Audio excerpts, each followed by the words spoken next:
Un torinese che voglia far da guida a un italiano il quale venga qui per la prima volta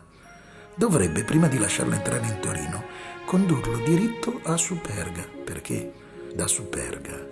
con un solo giro dello sguardo, in 3 secondi, si abbraccia tutto l'immenso cerchio dell'Appennino genovese e delle Alpi, dai Gioghi di Diego e di Millesimo alla piramide enorme del Monviso, dal Monviso all'imboccatura della Valle di Susa, al Gran San Bernardo, al Sempione, al Monrosa,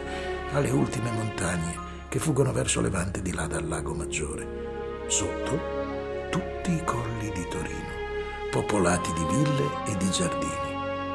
Più in là, i bei poggi del Monferrato, coronati di castella, le colline ubertose della sinistra del Tanaro, una successione di sterminati tappeti verdi, una campagna senza fine che si perde nelle pianure vaporose della Lombardia, argentata dalle 1000 curve del Po, seminata da centinaia di villaggi e di casali, rigata da strade innumerevoli, coperta da una vegetazione lussureggiante di boschi, vigneti e messi.